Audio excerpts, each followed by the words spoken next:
I sleep in, miss out on all daylight feeling like I might lose my mind, thinking that I need some rest. All I want, all I need is sleeping friends. All I want, all I need is sleeping friends. I don't care about anything else, 'cause I fall apart without sleeping friends. Sleeping friends. Sleeping friends. I don't care about anything else, 'cause I fall apart without no room in my schedule. Just see you through a screen. 'Cause I've been locked in my house and trapped in my mind. I could turn this around. If I see you, I'll be fine. Weekend, sunsets on tired eyes, sleeping. Miss out on all daylight feeling like I might lose my mind, thinking that I need some rest.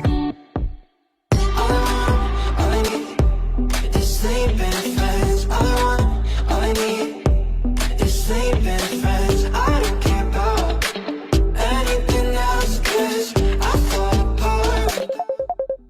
Sleeping friends. Sleeping friends.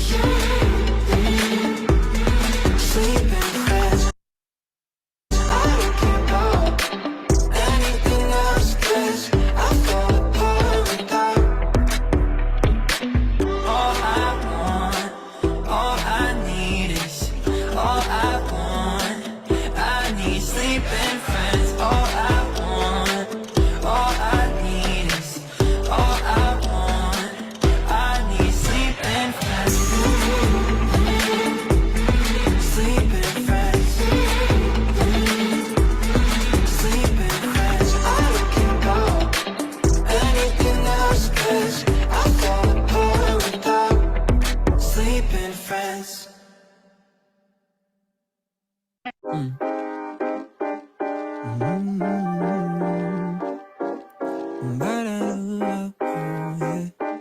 Thanks, baby. Let's do it. But damn.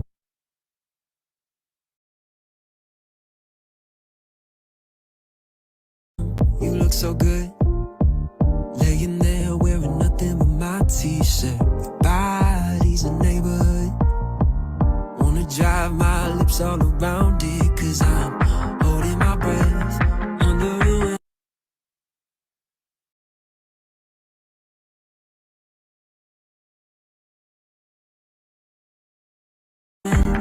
You're gonna wake up in my arms, head on my chest, our hearts beating. I can't wait to kiss you each morning.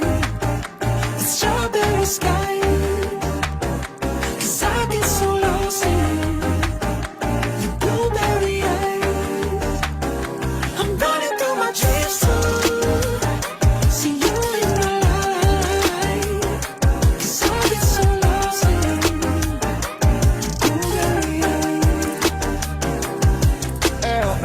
내 그림자를 가둔한 줄깃빛 어둡기만 한 내 삶을 뒤집어 놓은 너. 나 어쩌면 아무것도 아닐지. 너를 만나기 전엔 그저 보잘것없던 나. 에이 보잘것없던 나. 그저 내 삶은 다 하루를 대충 때우기에 급급했었잖아. 우리의 날 우리의 밤 그래 우리의 삶 UAREMY like 서로 채팅하는 법 서로의 다. Strawberry sky.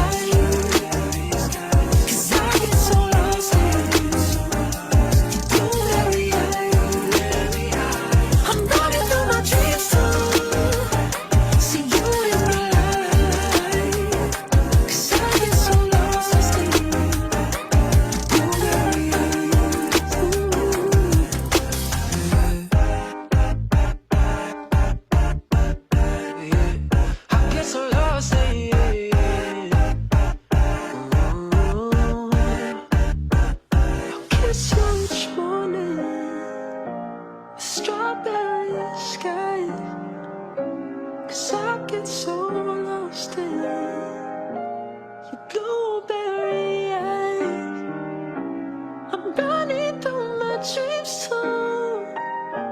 See you in the light. I get so lost in your blueberry eyes.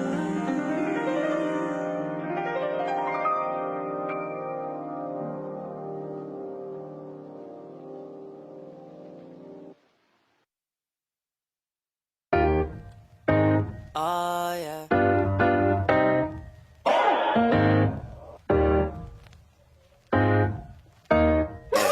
If I could go back just for a night, I would see the future and I'd make it alright. Oh darling, if life was a movie, I'd hit rewind.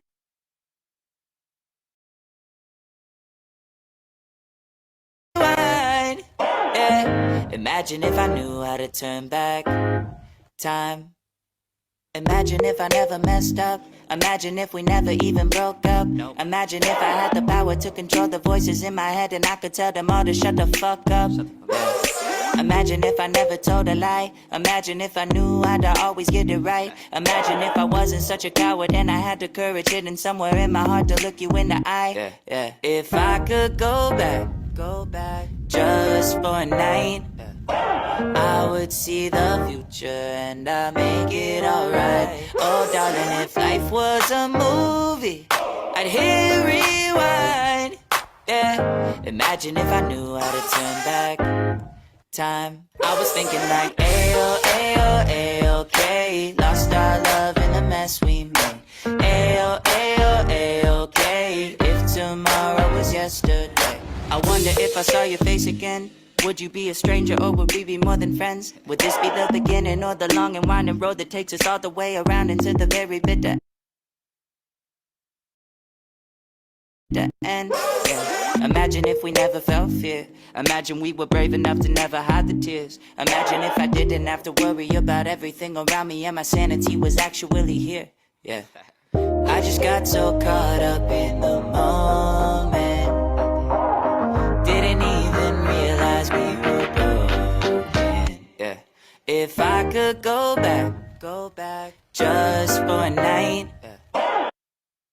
I would see the future and I'd make it alright. Oh darling, if life was a movie, I'd hit rewind. Yeah. Imagine if I knew how to turn back time. I was thinking like ayo, ayo, ayo-okay. Lost our love in the mess we made. Ayo, ayo, ayo-okay. If tomorrow was yesterday, I was thinking like ayo, ayo, ayo-okay. Lost our love in the mess we made. Ayo, ayo, ayo-okay. Imagine what the world be like if everybody stayed in love, if everybody stayed offline. Imagine what the world be like. Imagine what the world be like. Yeah. Imagine what the world be like if everybody stayed in love, if everybody stayed offline. Imagine what the world be like. Imagine what the world be like. But until then, if I could go back just for a night, I would see the future and I'd make it alright. Oh darling, if life was a movie, I'd hit rewind. Yeah. Imagine if I knew how to turn back time.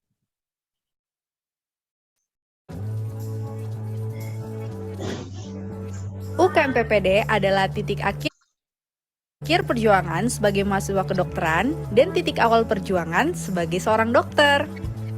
Momen ini seharusnya menjadi hal yang paling ditunggu-tunggu, walaupun setiap harinya membuat jantung berdebar.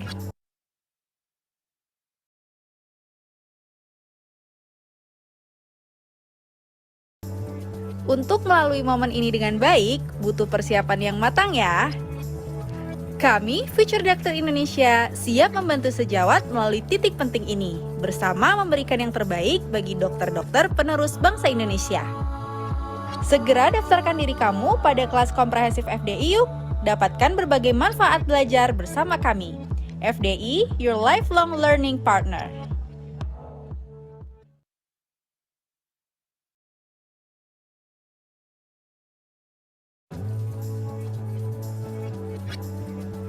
UKM-PPD adalah titik akhir perjuangan sebagai mahasiswa kedokteran dan titik awal perjuangan sebagai seorang dokter. Momen ini seharusnya menjadi hal yang paling ditunggu-tunggu, walaupun setiap harinya membuat jantung berdebar. Untuk melalui momen ini dengan baik, butuh persiapan yang matang ya. Kami, Future Doctor Indonesia, siap membantu sejawat melalui titik penting ini, bersama memberikan yang terbaik bagi dokter-dokter penerus bangsa Indonesia. Segera daftarkan diri kamu pada kelas komprehensif FDI yuk. Dapatkan berbagai manfaat belajar bersama kami. FDI, your lifelong learning partner.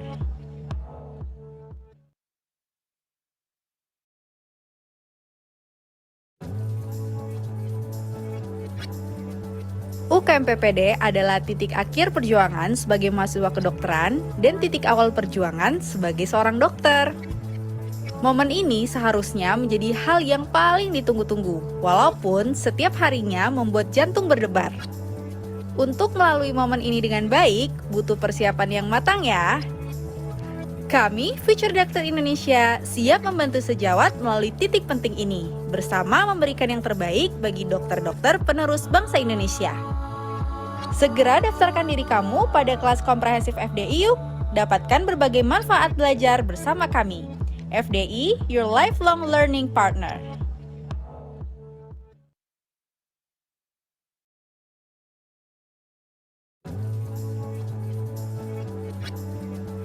UKM-PPD adalah titik akhir perjuangan sebagai mahasiswa kedokteran dan titik awal perjuangan sebagai seorang dokter. Momen ini seharusnya menjadi hal yang paling ditunggu-tunggu, walaupun setiap harinya membuat jantung berdebar. Untuk melalui momen ini dengan baik, butuh persiapan yang matang ya. Kami, Future Doctor Indonesia, siap membantu sejawat melalui titik penting ini, bersama memberikan yang terbaik bagi dokter-dokter penerus bangsa Indonesia. Segera daftarkan diri kamu pada kelas komprehensif FDI yuk. Dapatkan berbagai manfaat belajar bersama kami. FDI, your lifelong learning partner. Baik, Assalamualaikum warahmatullahi wabarakatuh. Salam sejahtera untuk kita semua. Selamat malam teman-teman. Selamat datang di Free Class UKM PPD edisi IKK pada malam hari ini. Teman-teman semua, terima kasih yang udah bergabung. Banyak juga yang udah bergabung sebelum jam 7 tadi. Apresiasi untuk teman-teman. Tapi kita minta bantuan, boleh dikabarin ke teman-teman yang lain dari kampusnya. Kalau free class-nya mau dimulai ya, biar kita bisa sama-sama belajar di sini. Teman-teman semua, hari ini spesial kita akan membahas ilmu tentang kulit kelamin bersama super tutor IKK Kebanggaan FDI yang udah hadir di tengah-tengah kita semua, yaitu Dr. Eva. Saya mau menyapa Dr. Eva dulu. Halo Dr. Eva. Ya, halo dok, selamat malam. Selamat malam Dr. Eva. Gimana dok, kemarin habis jaga malam ya dok ya? Iya.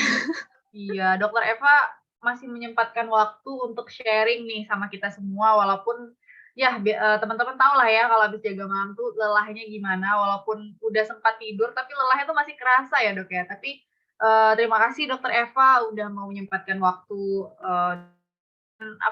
sebagian waktunya untuk berbagi ilmu dengan kita pada malam hari ini ya dok. Ya, siap dok. Siap Dr. Eva, saya juga sangat senang sekali nih bisa berhadir bersama teman-teman semuanya. Kenalin, saya sendiri Dr. Syifa Kennedy selaku moderator pada malam hari ini. Semoga teman-teman nggak bosan ya ketemu saya terus, karena memang di Free Class saya mau bersamai teman-teman sebagai moderator gitu ya. Saya dan segenap tim dari FDI ini juga mengucapkan terima kasih banyak dan mengapresiasi teman-teman yang udah bergabung dan selalu ngikutin Free Class UKM PPD-nya FDI. Karena memang sebagaimana teman-teman tahu, FDI itu sering juga ngadain kelas-kelas gratis ya, kayak free class, terus kita juga sering ngadain expert class, di mana kalau expert class kan biasanya yang ngasih pemateri ya spesialis atau konsultan gitu ya. Dan kita berharap kita bisa memberikan, ini bentuk kontribusi kita gitu untuk teman-teman.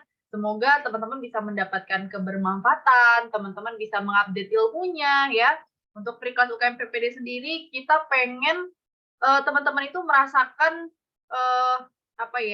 kebermanfaatan dari FDI ya, biar sama-sama bisa lulus one shot gitu ya. Oke, teman-teman semua, untuk malam hari ini eh, kita akan membahas tentang IKK.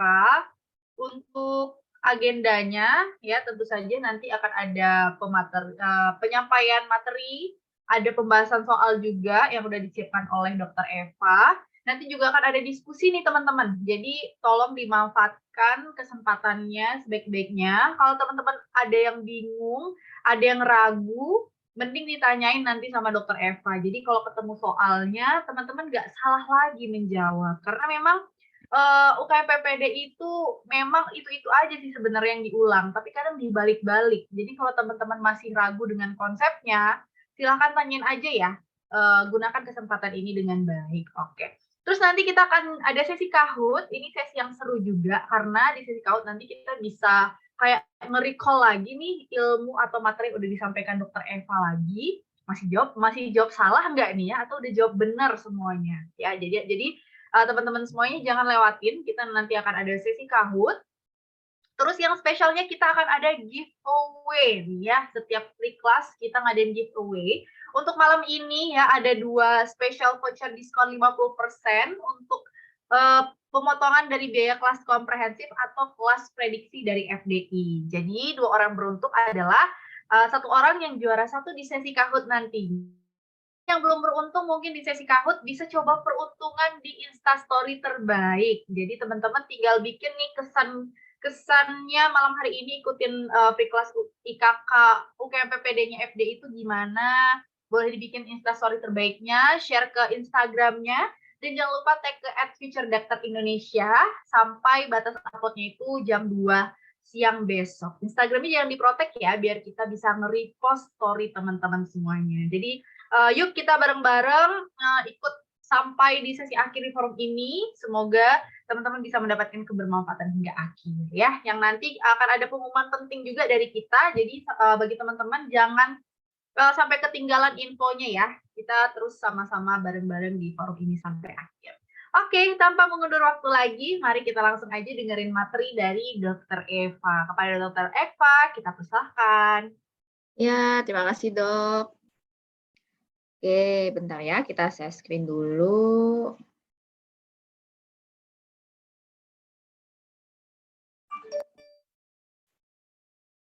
Oke, sudah kelihatan ya?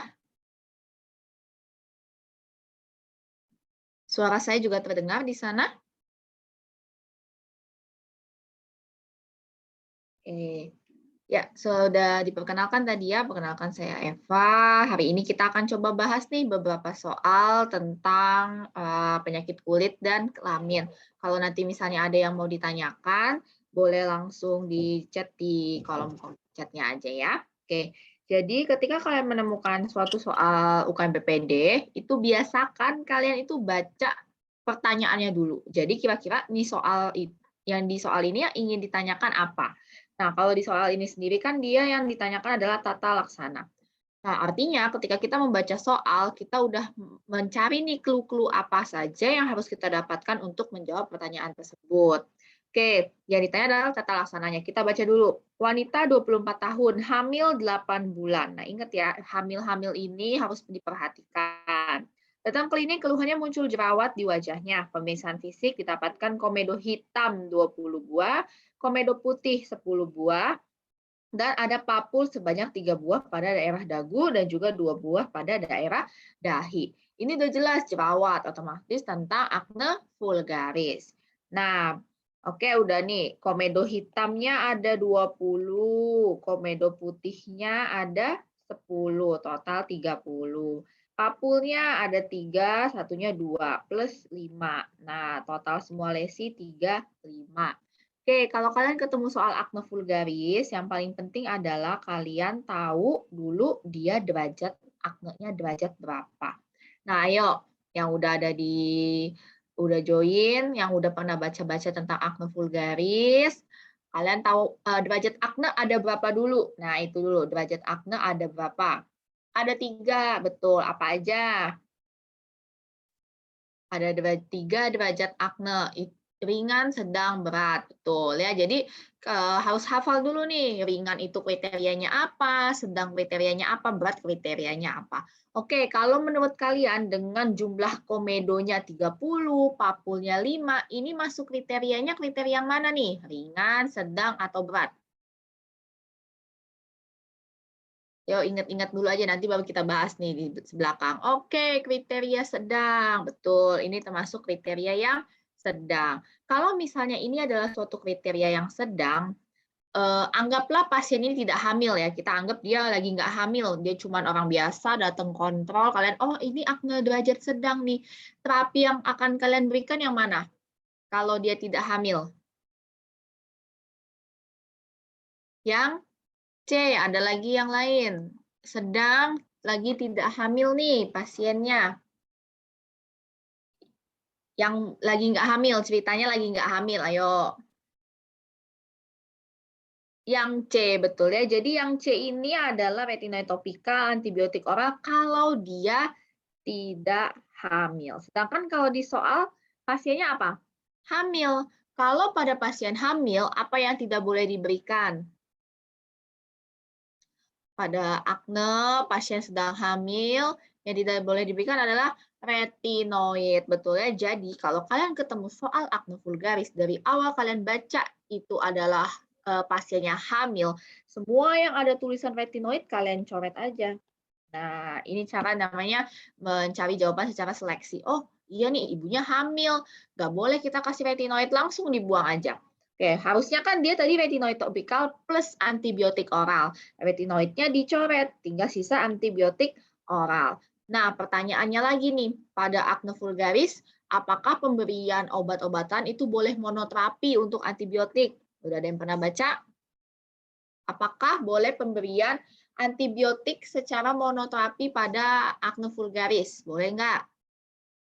Jadi, oh dia kan harusnya retinoid topikal sama antibiotik oral nih. Retinoid topikalnya kan nggak boleh dikasih. Ya udahlah ini Bu, minum aja antibiotik oral. Boleh nggak seperti itu? Ada yang tahu? Tidak boleh, betul ya. Kenapa nggak boleh? Karena bakteri pada akne vulgaris itu akan mudah membentuk resistensi jika diberikan antibiotik oral secara monoterapi. Jadi dia tidak boleh pemberian sendirian nih si antibiotik. Jadi kalau kalian melihat akne vulgaris, hamil, terus kalian lihat kok pemberiannya hanya monoterapi, itu tidak boleh diberikan. Jadi ini juga tidak mungkin. Jadi antibiotik itu harus ditemenin. Temeninnya sama siapa? Sama BPO. Ya, jadi jawaban yang benar adalah yang E ya. Gitu. Jadi kalau kalian ketemu soal, kalian baca baik-baik, dia hamil tidak, ada alergi obat atau tidak gitu. Oke, anggaplah ini soalnya persis seperti ini, 24 tahun, hamil 8 bulan, akne derajat sedang, tapi pilihan jawabannya ada yang rujuk ke spesialis. Kalian akan tetap milih si antibiotik oral plus BPO atau kalian pilih yang rujuk ke spesialis? Rujuk, oke ada yang punya pendapat lain?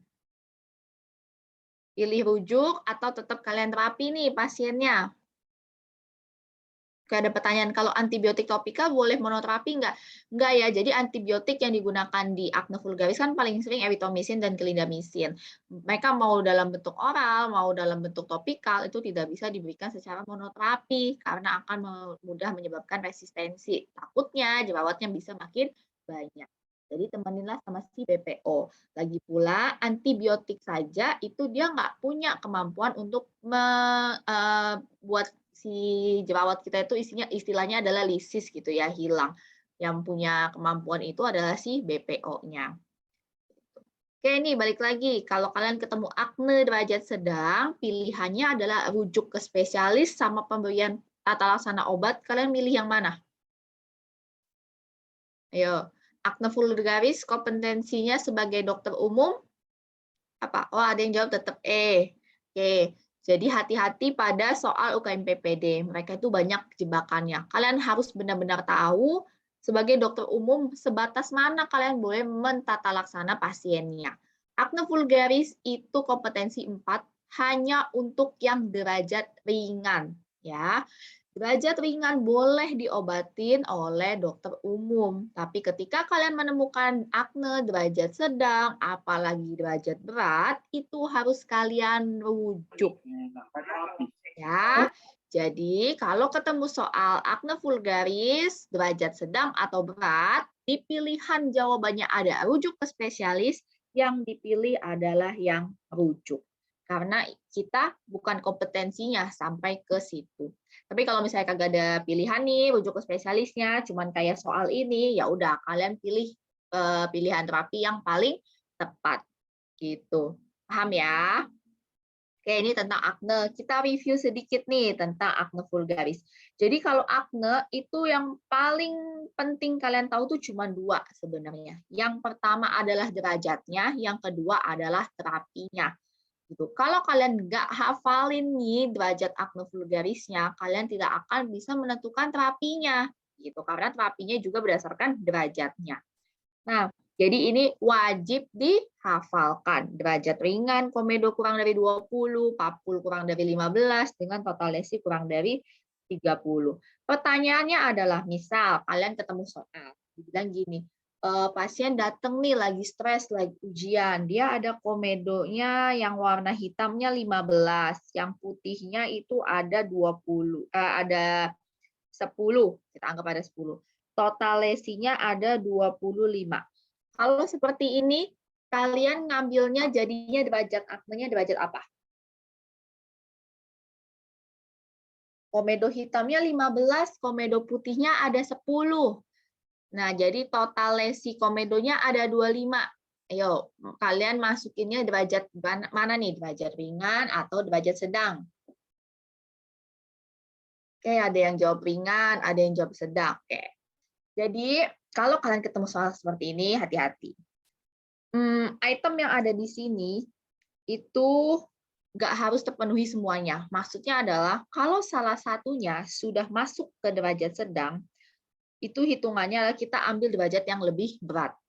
Kita lihat komedonya jumlahnya 25. Sedangkan untuk derajat ringan, komedonya kurang dari 20. Artinya pada derajat ringan maksimal jumlah komedo hanya 19. Ketika sudah lebih dari 19, yaitu 20 sampai 100, dia masuk yang derajat sedang. Gitu ya. Tapi dok kan total lesinya masih kurang dari 30. Iya, total lesinya memang cuma 25 nih. Tapi untuk khusus komedonya dia sudah masuk derajat sedang. Jadi kalau ada salah satu parameter yang masuk ke derajat lebih berat, kalian pilihlah derajat yang lebih berat, gitu ya. Oke, kita coba lagi nih. Misal pasien datang, dia komedonya adanya cuma 5, papulnya ada 16, total lesinya ada 21. Dia masuknya derajat mana nih? Ringan atau sedang? Derajat sedang. Kenapa derajat sedang? Kan komedonya masih kurang dari 20, total lesi juga masih kurang dari 30. Papulnya, betul ya. Papulnya mana nih kita lihat di sini? Kurang dari 15. Jadi maksimal jumlahnya hanya 14. 15 sampai 50 dia sudah masuk derajat sedang. Sedangkan kita lihat nih, oh papulnya ada 16. Artinya dia masuknya yang derajat sedang. Gitu ya. Jadi kalau kalian lihat soalnya, oh ada yang memenuhi nih komedonya atau ada yang memenuhi nih papulnya ke derajat yang lebih berat, kalian pilihlah yang itu. Oke, lagi misal komedonya ada 19, papulnya ada 14. Nah, total lesinya ada berapa nih? 33. Masuknya derajat mana nih? Derajat sedang juga ya. Jadi jangan kalian mikirin cuman komedo atau papulnya doang nih. Oh, komedonya terpenuhi derajat ringan. Papulnya juga saya ingat nih maksimal 14. Ah, ini derajat ringan. Nah, lihat lagi total lesinya. Oh, rupanya total lesinya sudah lebih dari 30 ya. Artinya dia masuknya derajat sedang. Gitu ya. Jadi untuk perderajatan akne vulgaris harus kalian baca baik-baik, kalian perhatiin jumlah-jumlahnya, karena itu yang akan menentukan ke terapinya. Oke, sampai sini paham ya? Dok, izin menyimpulkan berarti ambil yang terberat ya? Iya, betul. Jadi kalau ada salah satu aja kriteria yang masuk ke derajat yang lebih berat, kita pilih yang lebih berat. gitu. Jadi mau komedonya saja, mau papulnya saja, atau dari total lesinya sudah memenuhi ke derajat yang lebih tinggi, kita ambil derajat yang lebih tingginya. Gitu ya. Oke. Dan nih, kita udah tahu, oh oke, saya udah paham nih derajat acno vulgaris. Sekarang kita nentuin buat tata laksananya. Oke, tata laksananya nggak usah lihat yang bawah-bawah, kita cukup lihat yang atasnya aja. Nah, jadi misal nih, derajat itu kan ada derajat ringan, ada derajat sedang, atau derajat berat. Kalau derajat berat itu udah otomatis dapatnya oral isotretinoin, oral kortikosteroid. Derajat sedang mau dia dalam bentuk papul, pustul, komedo, nodul, apapun bentuknya, tata laksananya sama. Ya, dia topikal retinoid ditambah dengan antibiotik yang oral. Yang membedakan adalah pada derajat ringan. Hati-hati derajat ringan. Kalian lihat ini pasiennya mengeluhkannya hanya berupa komedo saja kah? Atau ada papul dan pustul. Kalau memang hanya komedo, cukup dengan topikal retinoid. Dah, kasih aja itu cuma topikal retinoid, nggak perlu kita kasih tambahan antibiotik. Tapi ketika dia ada muncul papul atau pustul, jadi ada tanda inflamasinya, walaupun hanya satu, itu kita harus tambahkan topikal antimikrobial atau kita kasih antibiotik topikal.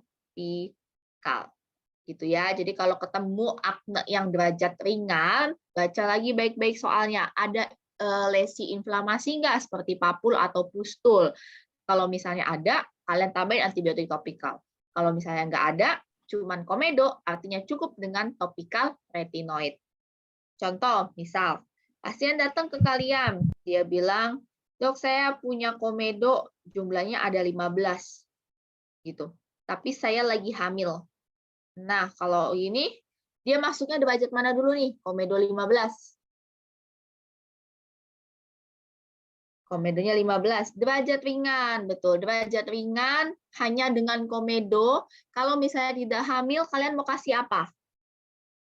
Pas ini lagi nggak hamil, datang nih, kucuk-kucuk ke kalian, komedonya kalian hitung, oh ada 15. Retinoid topikal, betul. Tapi sekarang permasalahannya adalah si ibunya lagi hamil nih. Retinoid topikal nggak boleh dikasih, tapi dia nggak ada teman lainnya. Kalian mau apain pasiennya?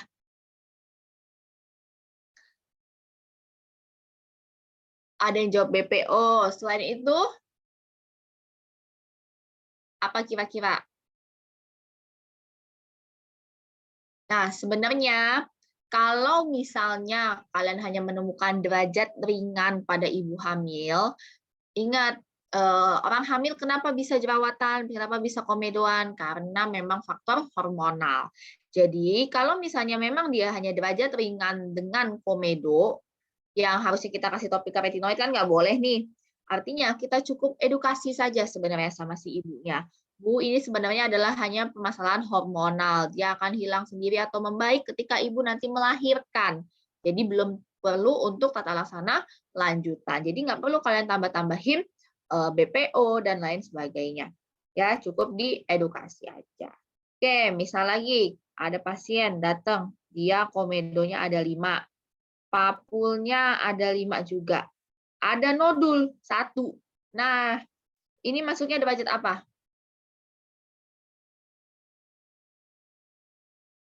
Derajat sedang. Kenapa masuknya derajat sedang? Apa yang menyebabkan kalian mengambil ini adalah suatu derajat sedang? Nodul, betul ya. Jadi di derajat ringan itu kan nodulnya 0 alias tidak ada nodul. Jadi ketika ada nodul 1 langsung masuk ke derajat yang sedang. Oke, pasien dengan derajat sedang. Kalian mau kasih apa kalau derajat sedang? Derajat sedang nih pasiennya, mau dikasih apa? Topikal retinoid plus antibiotik oral, betul. Ya, dia nggak lagi hamil, jadi boleh nih ya kita kasih retinoid topikal dengan antibiotik oral. Terus kalau misalnya dia hamil, artinya retinoid topikalnya nggak boleh dikasih. Hamil nih ceritanya dia. Saya lagi hamil, dok. Tapi jerawat saya banyak banget nih, pusing. Ya udah, kita kasihlah antibiotik oral plus apa tadi udah dibahas? BPO. Kalau kalian lihat di sini ya, BPO itu plus minus. Jadi boleh kalian berikan, boleh tidak. Jadi sebenarnya kalau misalnya ada pilihan jawaban, ada 3 macam nih. Oral antibiotik, topikal retinoid, plus BPO, itu juga boleh sebenarnya, itu benar. Jadi BPO itu sebagai tambahan. BPO itu punya sifat seperti retinoid, tapi memang tidak sekuat retinoid, dan dia punya sifat antimikrobial. Jadi kenapa dia boleh ada, boleh tidak? Karena tanpa dia pun kita sudah punya tuh efek dari retinoid dan punya efek dari antibiotiknya. Tapi ketika si antibiotik berdiri sendiri karena takut resisten diikutin lah masuk si BPO-nya. Gitu ya. Jadi BPO itu boleh ada atau tidak kalau misalnya terapi itu bukan monoterapi. Tapi kalau monoterapi BPO-nya harus ada. Gitu ya. Paham ya? Ada yang mau ditanyakan nggak sampai sini? Masih ada yang bingung? Jadi kalau akne sebenarnya kalian cuma perlu tahu 2 itu. Derajat aknenya benar-benar harus kalian pahamin. Yang kedua adalah terapinya. Terapinya nggak sulit. Yang penting kalian tahu derajatnya, pasti kalian akan gampang buat nentuin terapinya. Oke, sampai sini ada yang mau ditanyakan? Ada yang masih bingung? Pada ibu hamil, walaupun ada pilihan BPO, tetap observasi aja ya. Ini yang untuk komedo yang topikal ya. Kalau misalnya ada pilihan jawab observasi sih, jawab aja yang observasi. Karena memang dia belum butuh tata laksana lanjutan. Tapi kalau memang nggak ada pilihan observasi dan ada pilihan jawaban BPO, boleh dipilih BPO. Jadi BPO itu boleh monoterapi. Kenapa? Karena bakteri dari si akne itu tidak bisa membuat resistensi terhadap si BPO-nya. Jadi boleh-boleh aja si BPO dikasih sebagai terapi mono. Jadi monoterapi itu boleh. Gitu. Itu kenapa Bumil nggak boleh pakai retinoid tadi ya. Bumil itu nggak boleh pakai retinoid karena bisa ngefek ke bayinya. Jadi nggak boleh. Intinya kalau kalian ketemu pasien hamil lagi akne, kan rata-rata akne itu semua terapinya adalah retinoid. Fondasi utama terapi akne itu adalah sebenarnya retinoidnya. Gitu. Ketika dia hamil, ya udah kita buang semua retinoidnya. Jadi fungsi hasilnya si retinoid itu kita ganti dengan si BPO. Walaupun nggak sebagus retinoid, tapi setidaknya bisa mengurangi aknenya. Kalau hamil asam salisilat dan lain-lain, iya nggak boleh. Jadi yang kalau pada ibu hamil yang aman itu cuma 2, BPO dan antibiotik. Jadi antibiotik itu kayak kayak erythromycin, gitu. Itu tuh boleh diberikan pada ibu hamil. Tapi yang lain-lain tidak boleh diberikan. Gitu ya. Jadi kalau kalian ketemu yang hamil-hamil, amannya itu doang, antibiotik dan BPO-nya. Sebenarnya BPO sendiri ya, beberapa jurnal itu ada yang berpendapat dia kalau dosisnya terlalu banyak juga tidak aman untuk ibu hamil. Tapi kalau untuk dosis pemakaian sehari-hari itu masih diperbolehkan. Oke, kalau belum ada pertanyaan lagi, kita lanjut ke nomor berikutnya. Oke, nomor 2 nih. Jika dilakukan pemeriksaan penunjang, apa yang akan ditemukan? Nah, wanita 34 tahun datang ke RS, keluhannya muncul keputihan yang berbau busuk sudah 3 hari. Pasien juga terkadang mengeluhkan nyeri saat berhubungan badan. Baru-baru ini dia berhubungan dengan laki-laki yang ditemukannya di dating apps. Jadi ceritanya dia berhubungan dengan orang yang dia nggak tahu lah siapa gitu. Saat dilakukan pemeriksaan fisik ditemukan sekret kehijauan. Oke, kalau kalian baca soal kayak gini, kira-kira yang udah kegambar di kepala kalian ini diagnosanya apa sih? Karena kalau kita mau tahu pemeriksaan penunjang, setidaknya kan di kepala kita udah kegambar nih diagnosanya. Trichomoniasis. Oke, trichomoniasis. Dari soal ini, clue apa yang kalian yakinkan kalau ini trichomoniasis nih? Apa aja? Sekret hijau, betul. 1. Bau busuk, betul. Apalagi? Yang paling penting, ada riwayat apa? Riwayat berhubungan badan dengan orang random, nggak tahu siapa. Jadi kalau kalian ketemu yang namanya duh tubuh vagina, nih ya. Nih. Jadi kalau nih kalian ketemu soal, gampangnya ngingetnya gini. Ketemu namanya duh tubuh pada wanita. Nah, ketemu nih soal pokoknya intinya adalah biasanya yang disebutnya sebagai keputihan. Nah, yang penting adalah kita lihat dulu dia ada riwayat seksual atau tidak. Itu dulu. Ada riwayat seksual nggak di soal? Ada berhubungan badan dengan orang lain dan dia apa suka gonta-ganti pasangan yang seperti itu. Kalau misalnya dia ada riwayat seksual, kemungkinan pasien ini mengarahnya bisa ke trichomoniasis, bisa juga dia ke GO atau non-GO. Kalau memang ada riwayat berhubungan. Tapi kalau pasiennya tidak ada riwayat berhubungan seksual, kemungkinannya juga ada dua. Yang paling sering antara bakterial vaginosis atau dia dengan candidosis vaginalis. Kenapa? Karena dua penyakit ini berhubungannya dengan higienitas. Jadi kalau dari awal soalnya dia bilang ada riwayat seksual, kalian mikir, oh apakah ini lebih ngarah ke trichomoniasis atau bisa ke GO atau non-GO, tergantung dia sekretnya seperti apa, karakteristik lainnya baunya seperti apa gitu ya. Jadi ini untuk mengarahkan pikiran kalian oh ke arah sini. Oke, ini adalah suatu trichomoniasis. Artinya jawabannya yang mana? A, B, C, D, E. Tadi pada jawab yang C. Oke, yang C. Kalau DGNI positif ini biasanya kita temukan pada apa? GO. Kalau yang klusel? BV, betul. Pseudohiva pada KOH 10%. Candida, betul. Sel PMN yang banyak pada non-GO. Iya, betul ya, non-GO. Jadi ingat lagi, ketemu duh tubuh wanita keputihan. Kita lihat dulu ada riwayat seksualnya atau tidak. Nah, benar ya, ini adalah jawabannya yang C. Jadi kalau kalian ketemu soal seperti ini, yang penting itu, nih ada ringkasannya. Nah, ini salah satu soal yang paling sering keluar di UKM PPD. Pasti ada soalnya. Antara tiga ini, BV, trichomoniasis, atau candidiasis vaginitis. Itu udah paling sering lah, duh tubuh vagina, duh tubuh pria, kayak GO, non-GO itu sering keluar. Ya, jadi ingat, bedainnya adalah pertama, kalau misalnya bakterial vaginosis, dia umumnya asimptomatik. Walaupun ada beberapa soal, nanti dia biasa bikin jebakannya, pasiennya juga ngerasa bau, terus habis itu nyeri pada berhubungan. Tapi kalian lihat lagi, sekretnya bagaimana? Sekretnya keabuan, ada klusel, ya tetap aja jawabannya bakterial vaginosis. Gitu ya.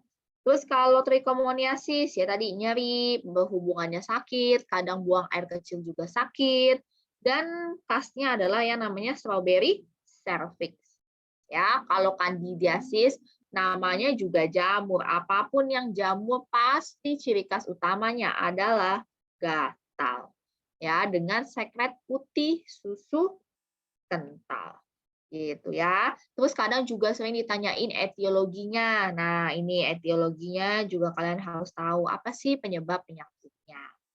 Kalau terapinya sendiri untuk bakterial vaginosis dan trichomoniasis sama, kita kasih metronidazole 2 gram dosis tunggal, atau kalau mau dipisah-pisah dosis juga boleh 2 kali 500 selama 7 hari.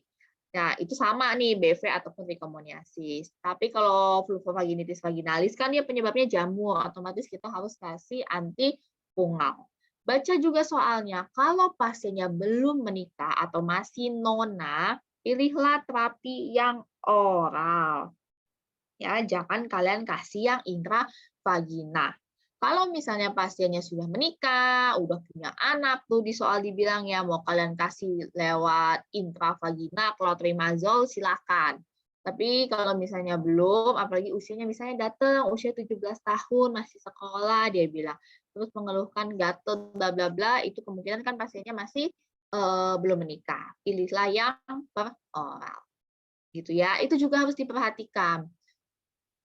Soal UKM PPD itu yang menjebaknya adalah di usia sering, di tempat dia datang, itu juga penting. Pasien datang misal dengan kedaulatan, tapi datangnya ke puskesmas, dia kasih list tata laksana macam-macam, tapi salah satunya ada yang rujuk. Nah, itu kalian harus rujuk. Kalau menurut kalian nggak bisa ditata laksana di puskesmas atau di klinik, jawabannya adalah rujuk. Jadi soal UKM PPD itu bukannya susah, tapi banyak jebakannya. Kalian jadi harus hati-hati. Gitu ya. Ini untuk tubuh vagina. Ada yang mau ditanyakan? Paham ya, tubuh vagina mah gampang ngebedainnya. Ini harus ya diapalinnya yang pembeda-pembeda intinya sama tata laksananya itu yang paling sering ditanyakan. Oke, belum ada pertanyaan, kita lanjut. Nah, oh ada nih.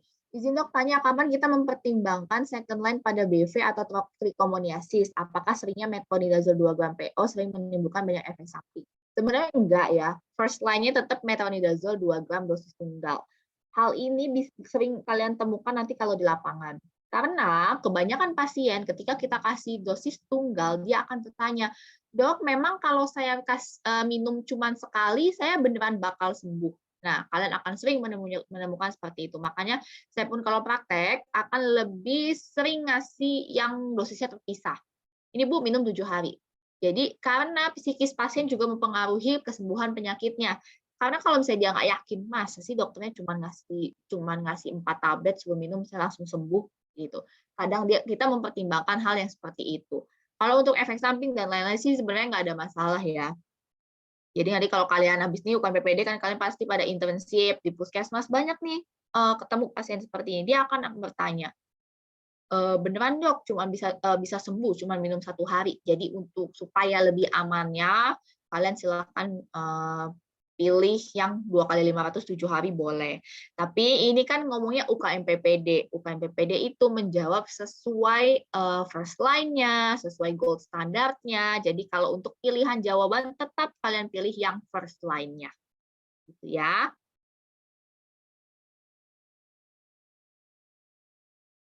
Oke, kita lanjut.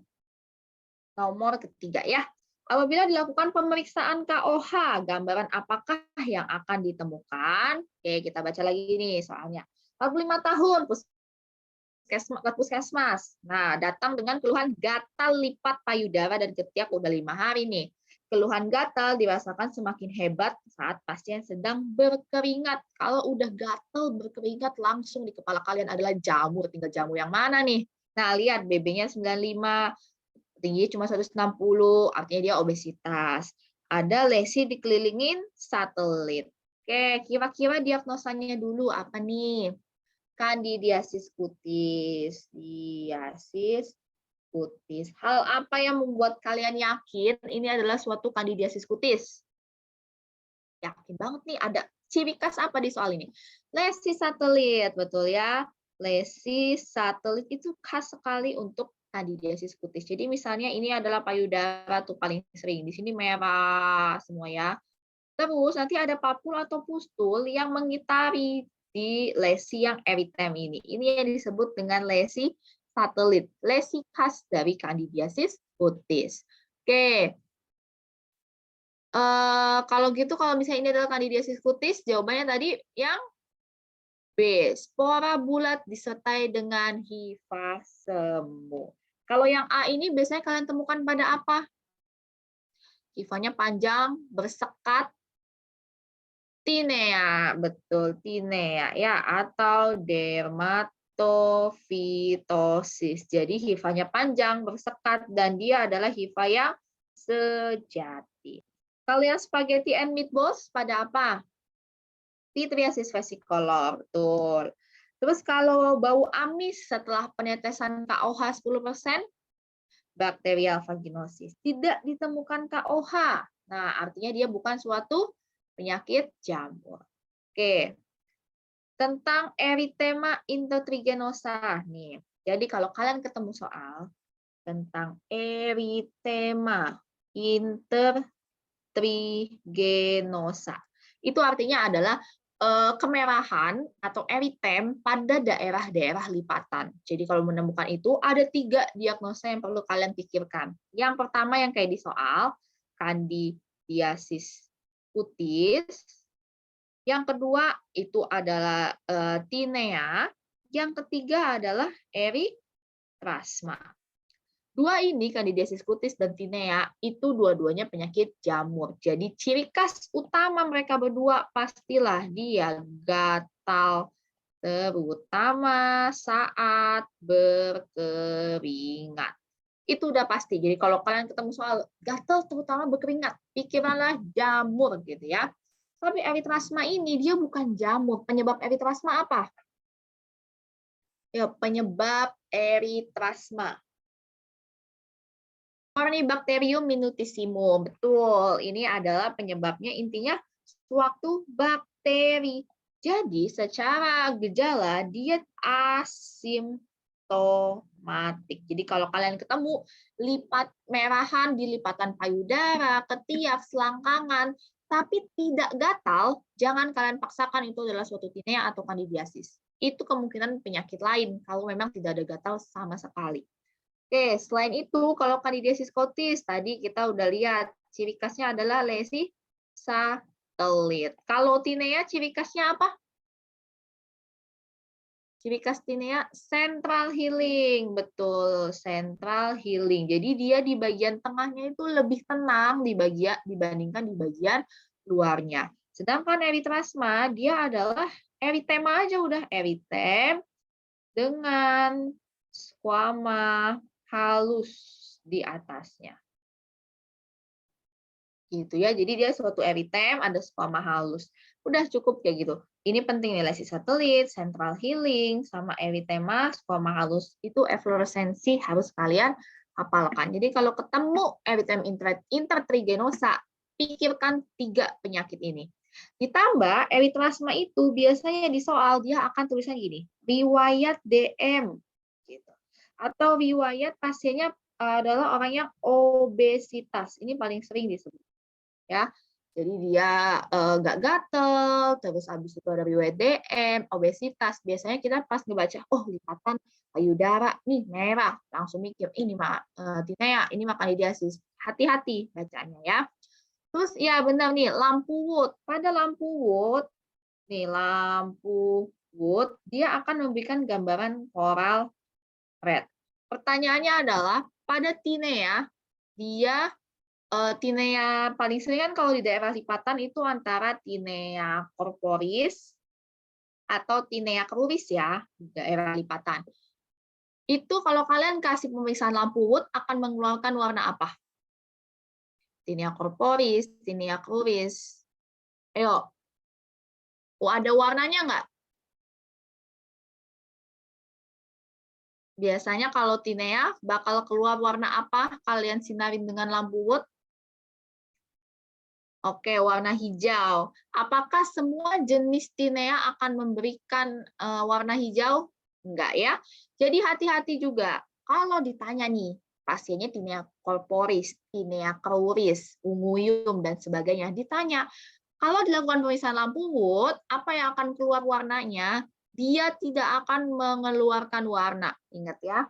Lampu Wood warna hijau pada tinea hanya ditemukan pada tinea capitis yang disebabkan oleh Microsporum. Atau kalau kalian ketemu namanya gray patch. Jadi tinea capitis yang tipe gray patch lah yang akan mengeluarkan warna hijau kalau kalian periksa dengan lampu Wood. Tapi selain itu dia tidak akan memberikan warna hijau. Ya, jadi hati-hati soal jebakan itu. Oh, tinea nih, hijau. Kalian pilih warna hijau. Padahal itu adalah tinea corporis, tinea cruris yang penyebabnya paling sering adalah trichopitron. Ya, jadi dia nggak akan ngeluarin warna hijau. Gitu ya. Oke, paham ya sampai sini. Erythema intertrigenosa. Nah, jadi benar ya, ini adalah suatu kandidiasis atau kandidosis cutis. Nah, ini gambarnya. Eritem tengahnya, di luarnya banyak lesi-lesi yang mengelilingi. Ini yang disebut dengan lesi satelit. Oke, sampai sini ada yang mau ditanyakan? Ada yang mau nanya dulu? Masih bingung? Boleh, silahkan. Oke. Sebelum lanjut, Dr. Syifa ada yang mau disampaikan?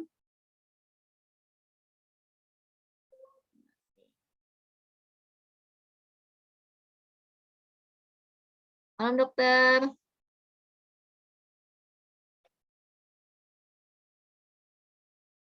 Halo Dokter Eva. Ya, Mau ada yang mau dilanjutkan sama disampaikan dulu ya, ini, dok? Dok? Mungkin ada teman-teman yang ingin bertanya nih sama Dokter Eva. Oh, ini ada nih, dok. Maaf, dok, tadi lampu wood yang tinea hijau apa ya? Yang tinea capitis.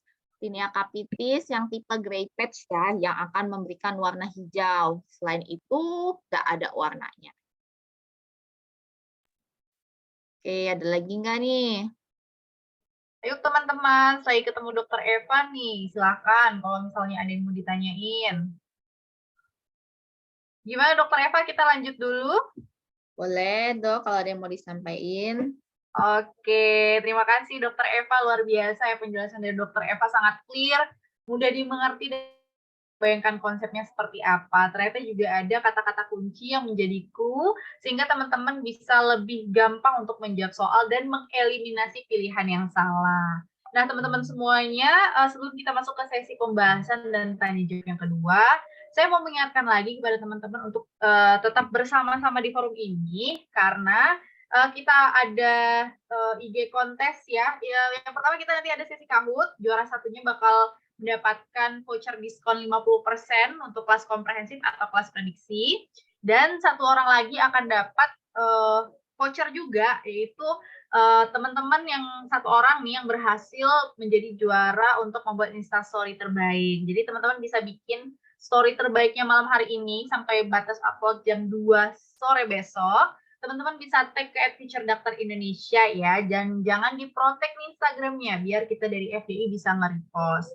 Nah, teman-teman semua, sebelum kita lanjut ke sesi 2, saya mau ngasih pengumuman penting nih, promosi dari FDI, di mana promosi ini bukan hanya promosi biasa, tapi mengandung banyak potongan harga ya. Siapa sih yang nggak suka promo? Nah, untuk kelas pertama yaitu kelas prediksi.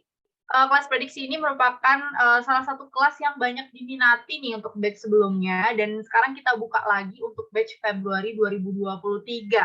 Di mana nih untuk kelas prediksi ini yang pertama dulu nih, teman-teman bisa lihat di poster yang sebelah kiri, itu ada 16 kali tryout UKM PPD, ya 16 kali TO itu biayanya hanya 200.000. Kenapa sih TO ini penting teman-teman? Karena TO ini akan membuat kita lebih terbiasa dengan soal. Pengalaman pribadi nih teman-teman dulunya, pas mau UKM PPD banyak dari kita ya termasuk saya sendiri juga bingung belajar dari mana. Terus saya bingung materi mana sih yang penting karena kelihatannya materinya banyak banget. Nah, dengan teman-teman terbiasa dengan soal gitu, teman-teman akan lebih mudah untuk tahu, oh ini kan materi yang di soal kemarin, oh ini kayak materi penting nih, soalnya sering keluar gitu ya. Jadi akan memudahkan teman-teman lebih terarah nih belajarnya gitu. Karena kalau mau dipelajari semua itu bakalan nggak muat nih rasanya, karena nggak mungkin kan kita bisa tahu detail sampai ke titik koma, sementara kita dituntut untuk benar ngejawab soal gitu. Maka dari itu, satu hal tips yang penting ya dari sebelumnya Dokter Adiaksa dari FDI itu peraih nilai UKM PPD terbaik se-Indonesia gitu, salah satu tips dari beliau adalah sering latihan soal. Nah, ini dari FDI, ada paketan 16 kali TO, hanya 200.000. Sebenarnya untuk TO-nya itu sudah berjalan dari Desember kemarin, teman-teman. Tapi tenang aja, teman-teman yang baru ikutan di Januari ini tetap bisa akses untuk TO-nya. Jadi tetap bisa diakses pada saat sekarang ini gitu. Nah, kalau misalnya teman-teman pengen ngambil kelas prediksi, itu harga normalnya itu 199, tapi untuk malam ini sampai besok jam 10 malam, paketnya itu hanya 99.000 aja. Kelas prediksi itu apa sih gitu? Bedanya apa sih sama 16 kali TO?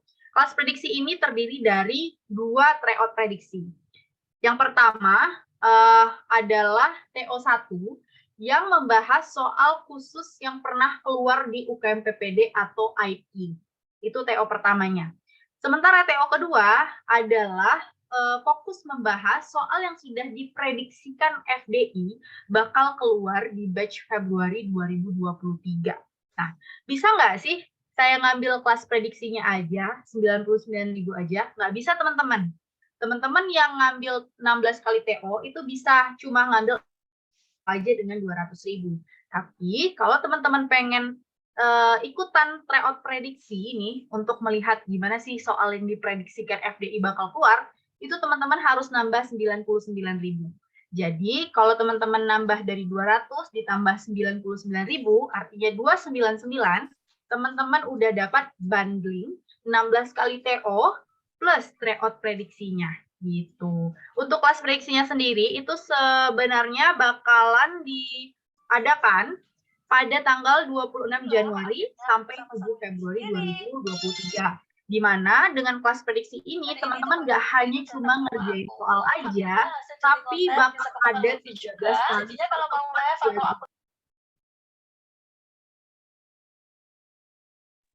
Artinya teman-teman bakal ketemu sama tutornya yang ngejelasin soal yang dibahas tadi. Teman-teman juga bakal dapat akses rekaman kelas, jadi semisalnya nih teman-teman berhalangan untuk hadir, teman-teman tetap dapat rekaman kelas yang bisa teman-teman putar sendiri. Nah ini nih, salah satu kunci kita belajar itu adalah dengan diulang-ulang. Jadi kalau teman-teman punya rekaman kelasnya, kalau misalnya lupa pengen ngebahas lagi, tinggal putar aja videonya gitu. Nah, nanti juga akan ada grup diskusi WhatsApp khusus sehingga teman-teman bisa berdiskusi di situ.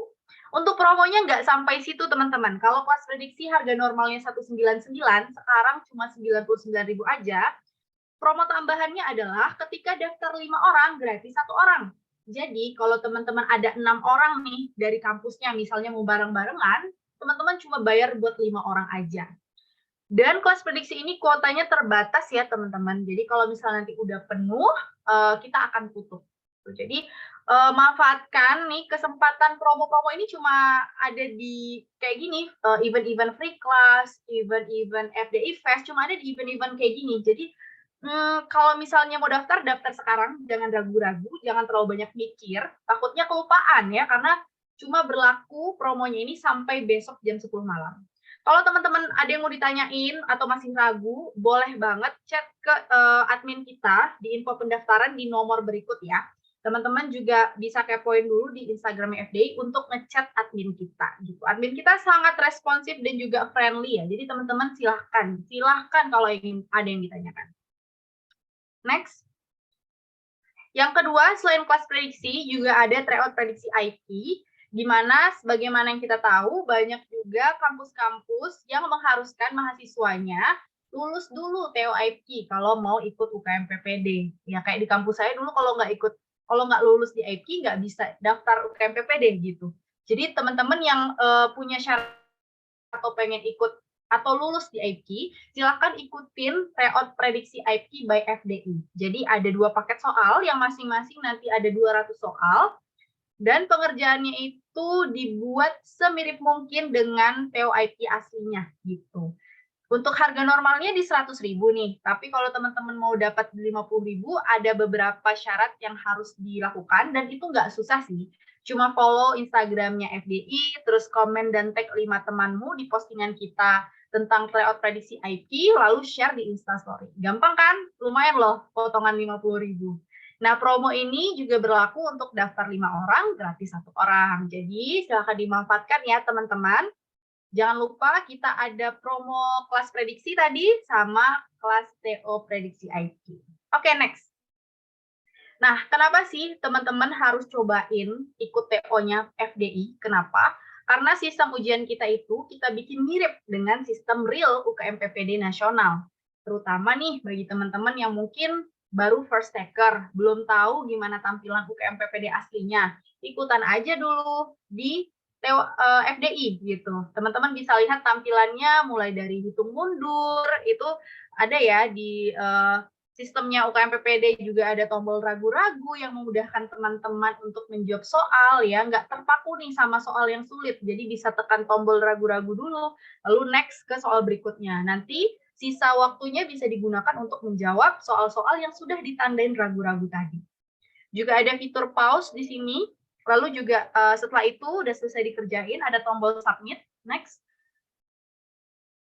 Nanti akan muncul tampilan seperti ini. Ada nilainya, ada rankingnya, terus ada status kelulusannya, sampai detail report salahnya tuh di bagian apa dan berapa banyaknya itu ada. Jadi teman-teman bisa mengevaluasi progres belajar teman-teman. Karena pastinya kita pengen tiap TO tuh harus ada peningkatan. Kayak aku dulu, misalnya TO sekarang nih nilainya 60, besok harus 75. Setelah itu harus 80 gitu. Jadi kita punya motivasi untuk menjadi lebih baik lagi gitu, untuk bisa lulus di UKM PPD nasional. Next. Nah, seperti yang sudah dikatakan tadi, TO-nya ini fleksibel ya teman-teman, jadi bisa dikerjain dimanapun dan kapanpun, bisa pakai laptop, bisa pakai HP. Ya, next. Tapi lebih asik pakai laptop ya. Terus yang selanjutnya, next juga akan ada pembahasan yang diberikan spesial dari FDI. Jadi teman-teman bisa sambil belajar juga dengan membaca pembahasan. Jadi kita membuat pembahasan yang materi-materi penting aja gitu. Jadi teman-teman bisa belajar mulai dari diagnosisnya, terus pemeriksaan pentingnya apa, gold standarnya apa, gitu. Next.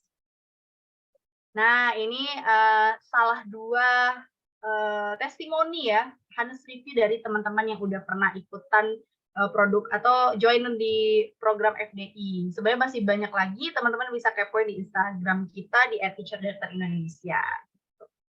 Oke, mungkin itu aja teman-teman. Sekali lagi saya mau ngingatin, untuk kelas prediksi boleh daftar yang 16 kali TO, ataupun kelas prediksinya bisa daftar sekarang. Jangan ragu-ragu, karena ini kita harus, kalau memang kita pengen sesuatu, itu emang harus perjuangan juga ya. Jadi jangan sampai sia-sia gitu. Udah mempersiapkan beberapa hal, cuma karena kita mungkin masih kurang persiapan sedikit, jadi gagal. Jangan sampai seperti itu. Dan kita juga berharap teman-teman bisa terbantu ya dengan adanya program dari FDI yang kita buat spesial buat teman-teman semuanya. Mungkin itu aja teman-teman. Kalau misalnya nanti ada yang mau ditanyakan, boleh banget chat ke admin kita ya untuk informasi pendaftaran dan informasi lebih lanjut. Oke, selanjutnya mungkin kita kembali memanggil Dr. Eva ya untuk melanjutkan ke sesi kedua. Silakan Dr. Eva. Oke, terima kasih dok. Kita lanjut ya. Nah, kita share screen dulu. Oke, ada yang tanya nih, dok, kenapa kalau jamur akan terasa lebih gatal saat berkeringat ya? Karena prinsip jamur itu dia suka berkembang di tempat yang lembab, tempat-tempat yang lebih basah. Jadi pada orang-orang yang berkeringat, otomatis kan kulitnya lebih lembab nih. Dia berkeringat terus akan lebih basah. Jadi si jamurnya pun akan lebih cepat berkembang gitu. Lalu tata laksana kandidosis kutis apa ya? Kandidosis kutis, tinea, PVC, pokoknya segala jamur-jamuran itu sebenarnya sama aja, anti jamur. Kak, boleh kalian kasih ketoconazole 200 mg selama 7 hari boleh. Mau kalian pakai itraconazole juga boleh gitu ya. Jadi kalau golongan azol itu hati-hati penggunaannya karena dia bisa menyebabkan efek sampingnya ke hepar gitu. Kalau misalnya pilihannya cuma itraconazole sama ketoconazole, bagusan mana? Bagusan itraconazole. Jadi kalau kalian ketemu pilihan jawaban pemberian ketoconazole dosisnya yang lama nih, lebih dari 14 hari, itu jangan dipilih. Kenapa? Karena penggunaan ketoconazole itu maksimal di 10 sampai 14 hari.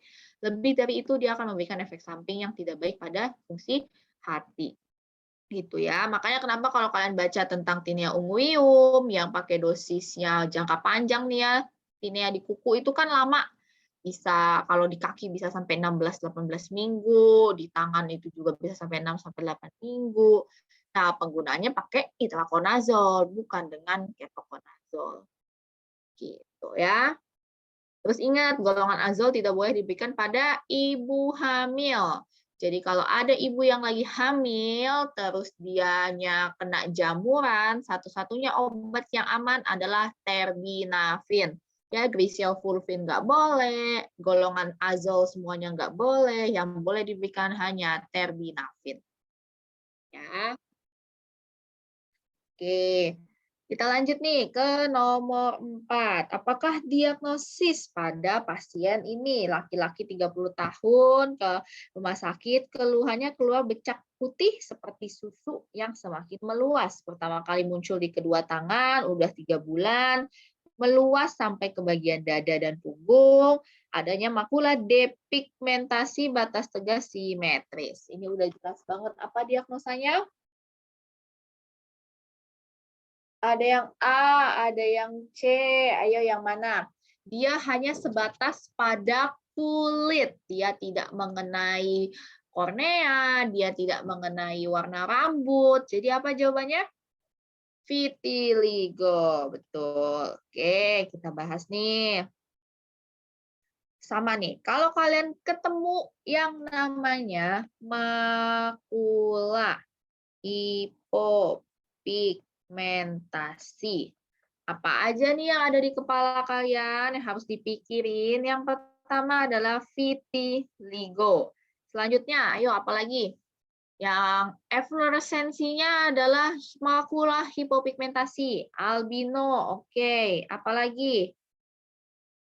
Lepra, morbus Hansen, apa? PVC, terus apa lagi?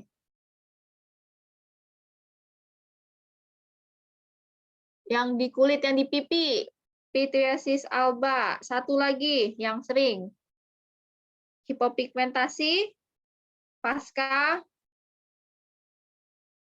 inflamasi. Ya, jadi kalau kalian ketemu yang namanya makula hipopigmentasi, yang dipikir 1, 2, 3, 4, 5, 6. Ini yang sering keluar di UKM PPD. Ya, yang paling gampang dulu hipopigmentasi pasca inflamasi. Otomatis harus ada riwayat inflamasi. Kalau tidak ada riwayat inflamasinya, jangan dipilih hipopigmentasi pasca inflamasi. Ya, itu gampang. Oke, yang kedua tentang vitiligo dan albino. Nah, memang kalau untuk luas warna putih, vitiligo dan albino ini luas ya. Albino itu biasanya seluruh kulitnya putih, tapi ingat, dia bukan masalahnya hanya di kulit.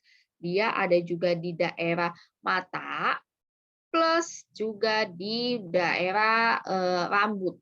Ya, jadi biasanya irisnya travel, bagian matanya terkenal, rambutnya juga kayak orang bule pirang, kulitnya putih semua. Jadi beda dengan vitiligo yang hanya permasalahannya depigmentasi pada kulitnya aja. Gitu ya. Kalau vitiligo dia hanya sebatas kulit. Nah, sebatas kulit, dia itu terus nggak ada keluhan alias dia ini asimptomatik. Apalagi yang penting pada vitiligo, dia ada riwayat keluarga. Biasanya ada keluarga dengan keluhan yang sama. Jadi kalau di soal dia bilang putihnya itu adalah putih susu. Jadi hipopigmentasi pada vitiligo itu beda dengan yang lain. Dia putihnya putih banget kayak putih susu, ada riwayat keluarga dengan keluhan yang sama, bisa meluas, dan keluhannya hanya sebatas kulit. Serta dia tidak punya keluhan gatal. Gitu ya, jadi dia asimptomatik. Oke, yang mirip lagi antara PVC, pityriasis versicolor, dengan pityriasis alba. Ingat, pityriasis versicolor penyebabnya apa? Jamur. Kalau penyebabnya jamur, otomatis pasiennya biasanya akan mengeluhkan gatal. Ya, oke, dia gatal. Selain itu, dia penyebarannya di mana? Paling sering pada daerah dada plus daerah punggung. Itu paling sering penyebarannya. Terus kalau misalnya bilang, dok, bisa nggak sih pityriasis versicolor tidak gatal? Bisa aja sebenarnya. Kalau dia nggak banyak, nggak terlalu luas, dia asimptomatik juga bisa. Makanya agak rancu dengan pityriasis alba. Apalagi yang ngebedain dari faktor usia. Ya, pityriasis versicolor ini bisa di segala usia. Jadi mau dia masih kecil, dia udah dewasa, mau manapun dia bisa terkena pityriasis versicolor, ditambah adanya faktor resiko. Faktor resikonya apa? Ya namanya jamur, otomatis berkeringat. Ya, biasanya kalau di soal itu dibilangnya pasiennya itu sering olahraga, kena sinar matahari, dia berkeringat terus, itu bisa aja suatu pityriasis versicolor. Kalau pityriasis alba, dia ini kan sebenarnya adalah suatu alergi gitu ya. Jadi dia itu masuk pada dermatitis atopi yang kriterianya kriteria yang minor. Itu ada pityriasis alba. Kalau kalian baca tentang Hanifinch Rajka. Nah, di situ dia adalah suatu atopi. Jadi biasanya di soal Dia bilang ada riwayat orang tuanya dengan asma atau anaknya sendiri nih ya juga kena asma. Intinya adalah ada atopinya. Ya, terus juga asimptomatik. Jadi tidak ada gejala sama sekali. Terus selain asimptomatik, kalau untuk usia ukurannya umumnya pada anak-anak. Kenapa pada anak-anak? Karena atopi. Atopi itu muncul dari awal. Nggak ujuk-ujuk tiba-tiba umur 40 tahun dia kena atopi gitu. Jadi biasanya dari awal. Oke, kalau Mabus Hansen udah pasti beda sendiri ya. Dia yang pertama nggak kerasa atau adanya anestesi, terus dia juga terkena pada bagian saraf dan harus ada hasil BTA yang positif. Mabus Hansen pasti beda banget ya. Oke, ini tentang makula hipopigmentasi. Oke, dok, sebenarnya apakah ada drug of choice anti jamur untuk pityriasis versicolor, tinea, dan candida? Ada banyak drug of choice-nya, terutama pada tinea. Tinea itu tiap daerah, kepala, kuku, badan, itu drug of choice-nya beda-beda. Apalagi terutama daerah rambut, ya. Terus habis itu lama pemberiannya juga macam-macam, itu banyak banget. Kalau misalnya mau kita jelasin panjang, nanti bisa lama. Jadi intinya kalau gampang simpel mikirnya adalah yang penting kan kasih anti jamur. Anti jamur yang paling gampang apa? Itraconazole atau ketoconazole tadi yang udah saya jelasin. Kalau tinea biasanya ada tambahan pemberian glycylfulvin atau pada terbinafin. Kalau ditanya dok, first line-nya apa nih? Kalau pada dermatofitosis atau tinea, first line-nya itu adalah terbinafin. Ya, kalau terbinafin nggak ada, barulah pilihan yang lain. Ya, jadi first line-nya terbinafin. Dok, izin tanya, batas pemberian fluconazole berapa minggu ya? Apakah sama tidak lebih dari 2 minggu seperti ketoconazole? Soalnya kemarin keluar di IPG. Sebenarnya semua golongan azol itu tidak direkomendasikan pemberiannya lebih dari 2 minggu karena memang efek samping ke heparnya yang ditakutkan. Ya, kenapa kalau itraconazole masih lebih ditolerir karena ya dia yang paling mending aja sih efeknya. Cuman tetap aja bisa ngasih efek ke hepar. Jadi lebih baik kalau penggunaan azol jangan yang jangka waktunya terus-menerus dan lama gitu. Itu sering ditemuin di puskesmas. Misalnya pasien datang dengan jamuran, dikasih ketoconazole seminggu. Dia kontrol masih ada jamuran, dikasih lagi. Datang dikasih lagi. Itu nggak boleh seperti itu. Ya, itulah kenapa dosis denyut pada tinea unguium pun kayak dosis denyut kan dikasih 1 minggu, itraconazole dia istirahat 3 minggu. Bulan depan lagi dia kasih lagi 1 minggu, dia istirahat lagi. Karena memang dengan masalahnya dengan faktor masalahnya dengan efek sampingnya. Dok, untuk tata laksana PVC lesi di lengan punggung kanan pakai topikal atau sistemik ya. Nah, ini juga menarik nih. Jadi kalau kalian mau menentukan terapi di kulit, ya, ini kita bahas aja nih sekalian. Terapi pada kulit itu biasanya dibagi 3. Topikal, oral, dan IV.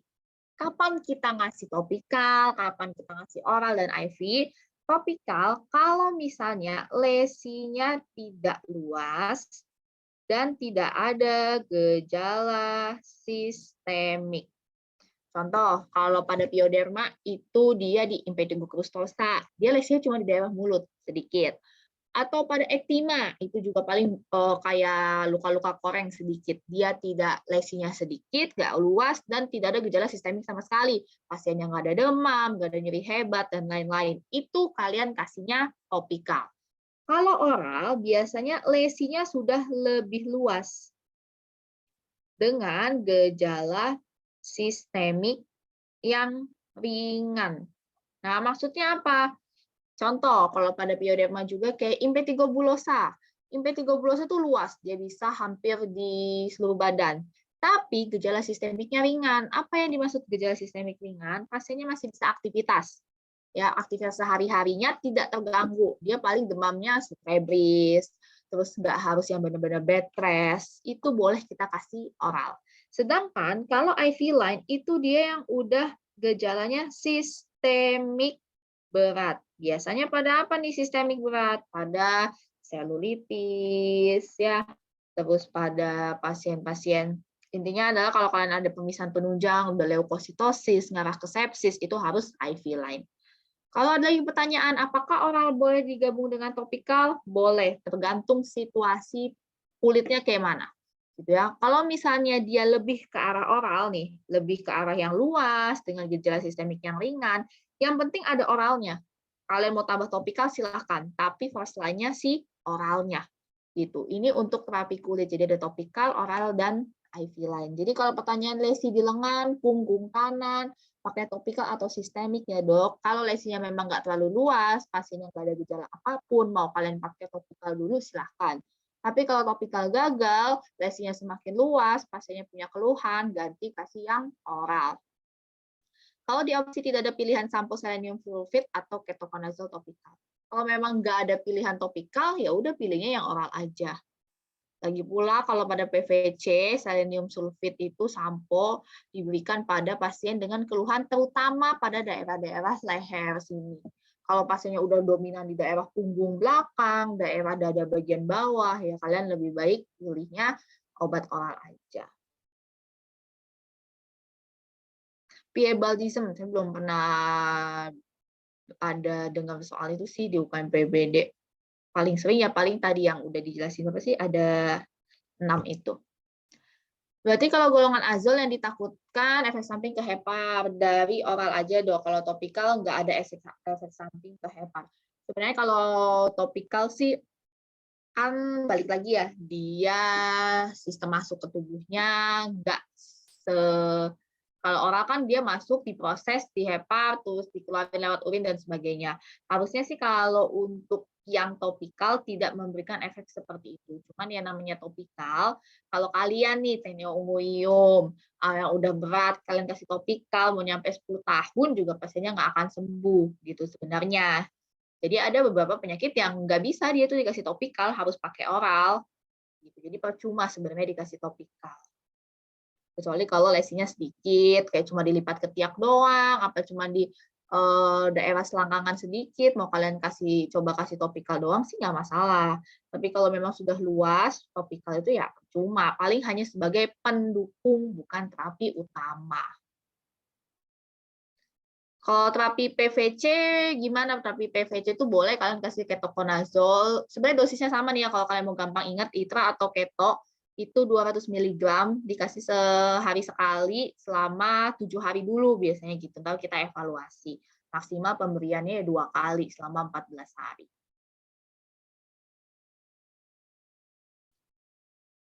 Oke, gitu ya. Jadi kalau kalian ketemu yang putih-putih, makula-makula hipopigmentasi, pikirkanlah pasiennya kayak gini. Gitu. Oke. Jadi ini pasiennya vitiligo ya. Ada yang mau nanya lagi tentang makula hipopigmentasi? Sama ini, kalau kalian di kulit itu kebanyakan kompetensinya kompetensi 4. Tapi kompetensi 4-nya terselubung. Kayak tadi, acne vulgaris tuh. Dia kompetensinya 4, tapi nggak taunya cuma buat yang acne vulgaris ringan. Kayak urtikaria itu kompetensi 4, tapi kalian cuma boleh terapi sampai lini pertama, lini kedua harus dibujuk. Nah, hal-hal seperti itu harus tahu, karena banyak jebakan di soal. Pernah ada keluar soal di UKM PPD, dia dengan urtikaria, sudah pernah berobat nih, udah pernah dapat lini pertama, tata laksana lanjutannya apa? Ada pilihannya rujuk sama tata laksana lini kedua. Itu yang dipilih adalah yang merujuk, karena kan kalian nggak boleh menerapi lini kedua. Ya, pokoknya tipe-tipe soal yang seperti itu. PPD itu banyak jebakannya. Jadi harus dibaca baik-baik soalnya. Oke, belum ada pertanyaan, lanjut ya. Nih, tata laksana dari kasus di atas, 45 tahun ke puskesmas, bercak kemerahan di ketiak dan lipatan payudara 1 minggu, tidak ada rasa gatal, riwayat DM, pasien obesitas. Tadi udah kita bahas dengan erythema squamous halus. Apa tadi pasien diagnosanya? Kita udah bahas tentang erythema intervaginosa nih. Eritrasma, betul. Apa yang buat kalian yakin ini adalah suatu eritrasma? Dari soal ini yang udah kita bahas tadi tentang tidak gatal, DM obes. Betul ya. Jadi pasiennya walaupun dilipatan, nggak ada gatal dengan faktor risiko DM dan obes, efloresensinya adalah eritema bata tegas squama halus. Oke, tata laksananya adalah yang D, eritromisin 4 kali 250 mg. Jadi kalau kalian udah tahu, oh ini erithrasma, apa ya terapinya? Kagak ingat nih ceritanya. Cuman kalian tahu, oh erithrasma kan penyebabnya bakteri. Kalau penyebab bakteri, pemberiannya pasti antibiotik. Kalian lihat, oh ketoconazole bukan, ini mah jamur. Itra juga jamur, acyclovir buat virus. Benzoyl peroksida yang juga bukan, ini mah. Dah, tinggal pilihlah yang antibiotik.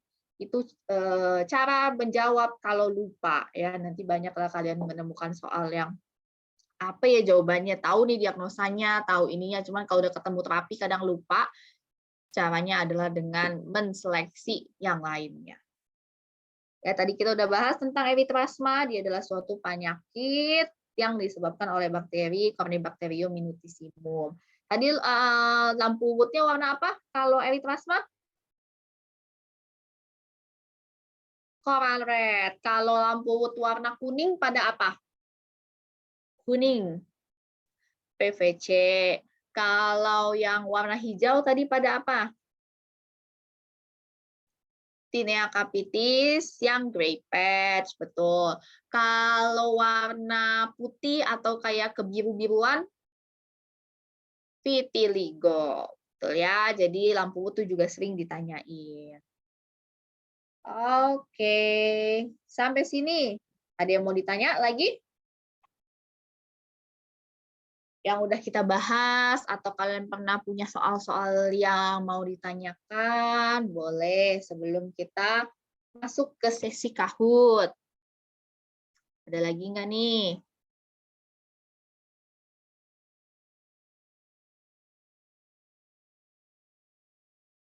Cukup? Masih ada yang bingung?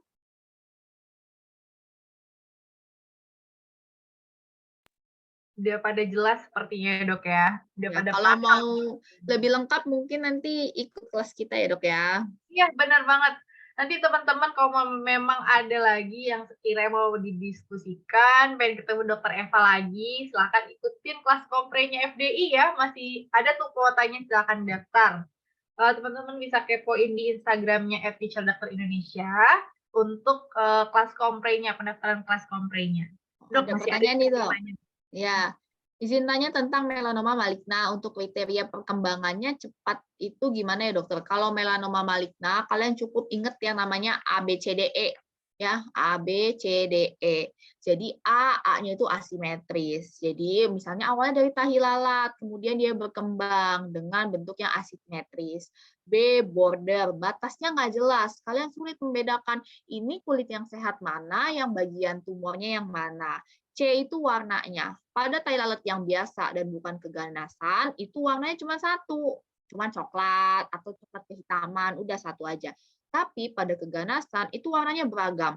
Bisa ada yang coklat tua, warna hitam, warna pokoknya campur aduk warnanya. Terus diameternya, jadi ada beberapa pendapat yang bilang diameternya ada yang lebih dari 6 mm, ada yang lebih dari 7 mm, intinya adalah ada pembesaran ukuran. Gitu ya. Terus sama E-nya itu adalah evolution, perubahan. Intinya adalah perubahan itu ya tadi yang udah dijelasin, ada perubahan yang jadi asimetris, perubahan batas, perubahan ukuran. Intinya adalah dia berevolusi yang awalnya tumor jinak menjadi tumor ganas. Gitu ya. Dan biasanya mau melanoma maligna, BCC, SCC itu perkembangannya cepat. Paling hitungannya sekitar 1 sampai 3 bulan dari awalnya biasa aja nih, luka dan berkembang dengan jadi jelek lah bentukan tumornya. Dok, untuk duh uretra atau vagina kita bisa bedain GO dan non GO-nya dari sekret nggak ya? Sebenarnya sih bisa-bisa aja. Yang satunya mukopurulen, yang satunya mukoid. Tapi sebenarnya nggak terlalu spesifik kalau di soal. Biasanya di soal itu lebih ditekankan adalah pemisahan penunjangnya. Gitu ya. Kalau GO itu biasanya dia lebih apa sih kayak bebui warnanya, terus kalau misalnya non GO itu lebih mukoid lah kita mau ngomongnya. Tapi nggak gitu jelas karena ada beberapa soal nih dibilangnya mukoid tapi ketemu DG ini positif ya, itu tetap GO. Yang penting adalah pemisahan penunjangnya. Kalau hanya ada clue bahwa dari ukuran ujung jarum jadi seukuran biji jagung dalam 20 tahun. Sebenarnya kalau udah dalam 20 tahun harusnya bukan yang keganasan ya. Terus habis itu selain ukuran, lihat terpenuhi nggak kriteria lainnya, A, B, C, D, E-nya. Apa hanya dari ukuran aja. Selama dia perubahan ukuran tapi batasnya masih jelas, terus warnanya juga nggak ada masalah, dia nggak ada evolusi yang ngarah ke keganasan, harusnya dia bukan ke arah keganasan. Keganasan itu jelas banget, dia bentuknya geradakan, batasnya nggak jelas, ukurannya membesar dengan sangat cepat. Kalau 20 tahun sih harusnya dia bukan ngarah ke keganasan gitu ya. Kecuali dia udah punya tai lalat 20 tahun. Terus dalam 1 minggu terakhir dia garukin nih sampai keropengan, habis itu jadi gede. Nah, itu bisa. Tapi kalau dari 20 tahun nggak kenapa-napa, tiba-tiba ngegedenya perlahan selama 20 tahun sih harusnya bukan keganasan ya. Oke, thank you Dokter Eva untuk penjelasannya cukup jelas ya teman-teman ya. Boleh diingat-ingat loh. Jadi kalau misalnya nanti keluar soalnya bisa menjawab A, B, C, D, E. Untuk PDF coretannya dapat ya. Cuma nanti ada pengumuman penting di akhir sesi. Jadi jangan ikutin. Oke teman-teman, terima kasih Dokter Eva. Kita akan masuk ke sesi yang nggak kalah serunya, yaitu sesi Kahoot. Teman-teman yuk pada ikutan semuanya. Boleh siap-siap dulu buka ke kahoot.it dan masukin kode PIN-nya. Tapi sebelum itu saya mau minta tolong sama Mas admin kita untuk mengambil foto bersama ya, selagi teman-teman masih banyak yang hadir di sini. Yuk kita foto bersama, kita bikin dokumentasi foto bersama, belajar bareng FDI di Kelas UKM PPD edisi IKK pada malam hari ini. Boleh dong, teman-teman boleh di on cam dulu sebentar. Biasanya ini ada yang belajar-belajar bareng gitu. Aku mau lihat dong, apa malam ini ada yang belajar bareng juga? Boleh on cam dong sebentar. Halo teman-teman. Senang nih bisa ketemu teman-teman. Semangat ya. Aku juga pernah nih di posisi teman-teman mempersiapkan UKM PPD sampai kurang tidur, sampai kebangun-bangun malam nggak bisa tidur nyenyak kan, sampai kebawa mimpi lagi ngerjain UKM PPD gitu. Coba boleh on cam dong. Boleh on cam. Pengen lihat teman-teman belajar nih malam hari ini. On cam sebentar yuk.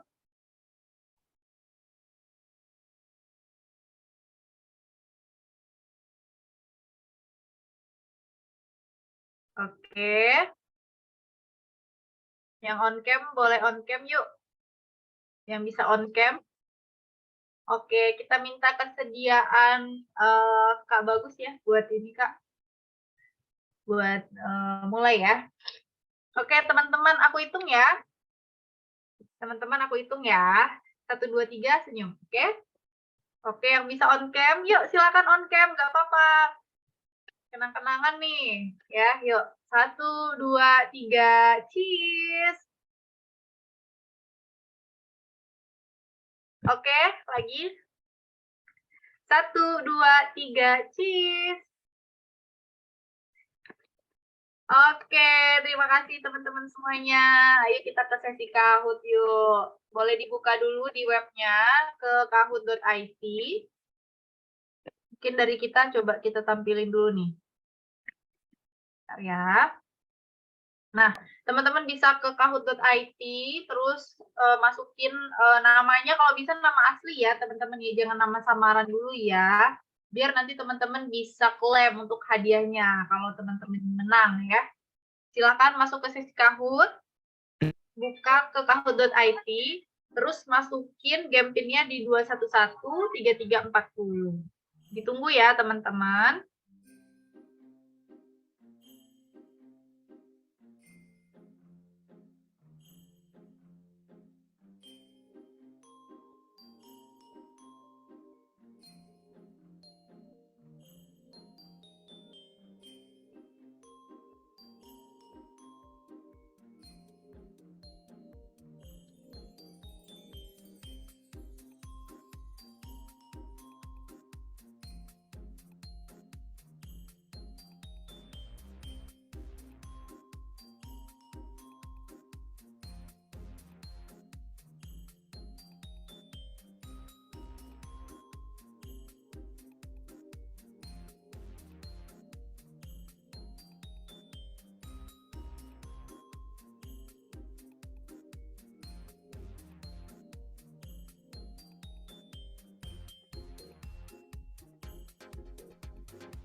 Oke, masih ada yang mau join?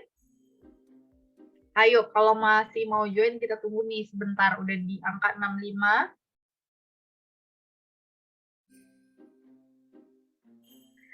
Oke, teman-teman, 70 kita start ya.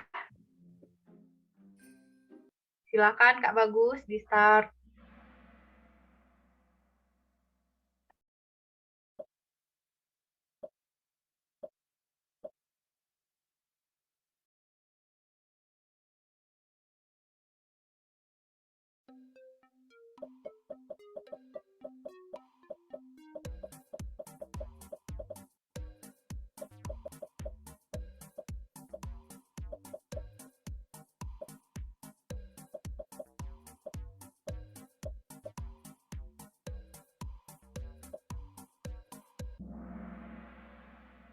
Oke, ternyata udah banyak yang benar nih, Dokter Eva. Paling ada yang 4 orang nih yang masih jawab pityriasis versicolor.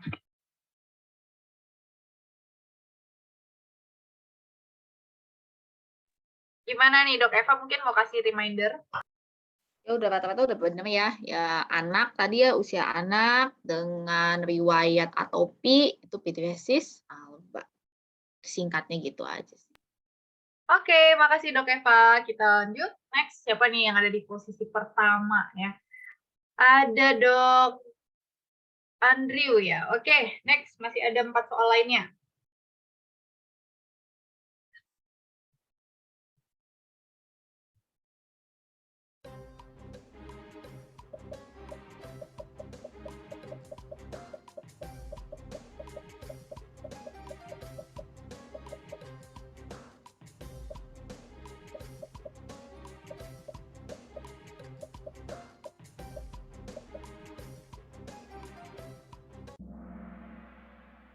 Wah, keren. Udah banyak juga Dok yang benar ya Dok ya. Ketoconazole 7 hari. Tapi Nah, ada yang masih jawab salah nih Dok. Boleh dikasih reminder Dok?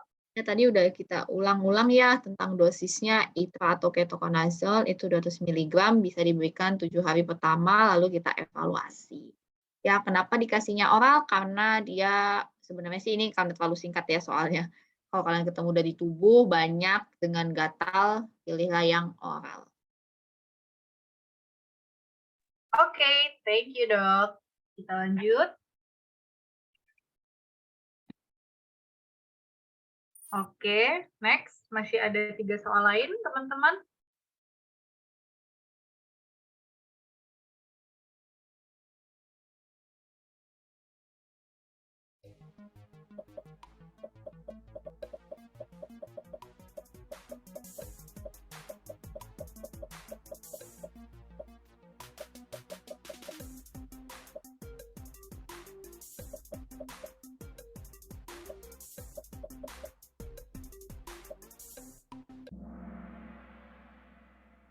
Oke, keren. Udah banyak juga yang benar. Tapi, Dok, masih ada banyak jawab sudah Ivan, Dok.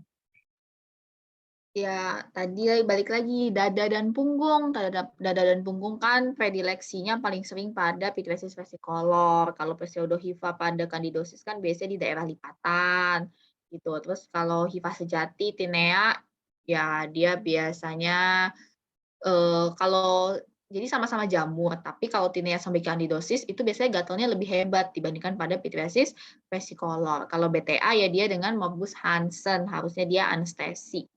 Gitu. Jadi ini lebih ke pityriasis versicolor, jadi spaghetti and meatballs. Siap, terima kasih Dokter Eva. Lanjut. Di posisi pertama ada Dokter siapa nih? Smile. Oke lah. Kita lanjut untuk soal selanjutnya.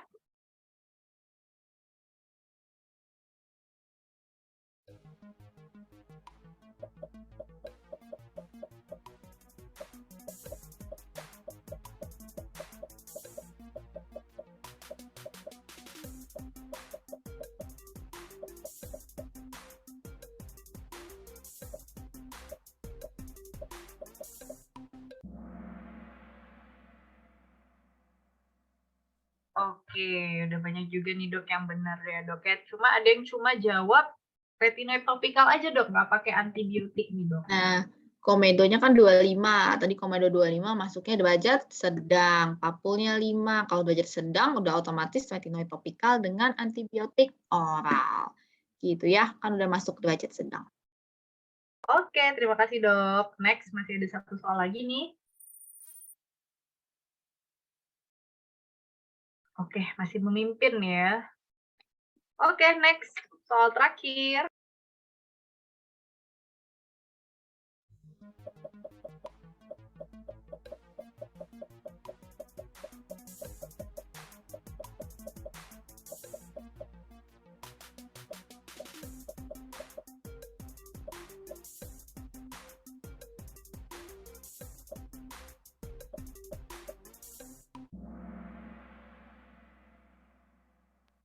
Nah, ini dok, masih banyak yang jawab TPHA ya dok? Iya, tadi nggak dibahas sebenarnya. Ya, jadi kalau kalian ketemu ulkus bersih tidak nyeri, biasanya kan pada sifilis ya.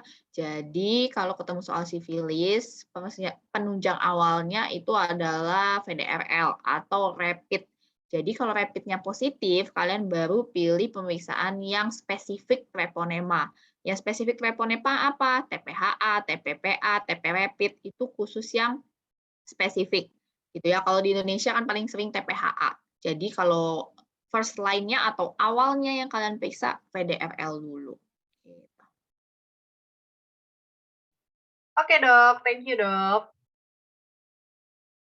Siapa ya? Di podium ketiga ada Dokter Dil. Di posisi kedua ada Dokter Dian. Dan selamat di posisi satu ada Dokter. Oke, Smile ya. Dokter dengan apa ya nama samaran ini ya. Silakan dokter yang mempunyai nama Smile ya, boleh di capture dok, nanti boleh diberikan capturean ke admin kita. Baik, selesai untuk sesi quote pada hari ini, maka berakhir juga untuk acara free class IKK pada malam hari ini. Kami mengucapkan terima kasih banyak kepada pemateri super tutor IKK kita, Dr. Eva, dan semua peserta yang sudah hadir. Saya selaku moderator juga sangat senang bisa memandu free class pada malam hari ini. Mohon maaf atas segala kekhilafan. Semoga ilmu yang kita dapatkan pada malam hari ini bisa bermanfaat. Jangan lupa saya ingetin lagi, silahkan daftar ke kelas prediksi FDI dan jangan lupa ikutan paket 16 kali TO ya. Kalau mau lebih hemat, tambahin tuh 99.000 untuk TO prediksinya biar teman-teman dapat bocoran soal-soal yang sudah diprediksikan FDI ya bakal keluar 1 tahun 2023 ini. Teman-teman jangan lupa isi link feedback-nya, berikan feedback terbaik dan juga usulan untuk tema free class ke depan karena kita akan membuat free class ini secara rutin buat teman-teman semuanya. Jangan lupa kepoin Instagram @FutureDoctorIndonesia untuk update event lainnya. Jangan lupa juga gabung ke channel Telegram FDI karena kita update setiap hari soal-soal di sana. Dadah teman-teman, sampai jumpa di event FDI selanjutnya. Assalamualaikum, selamat malam semuanya. Terima kasih, selamat malam.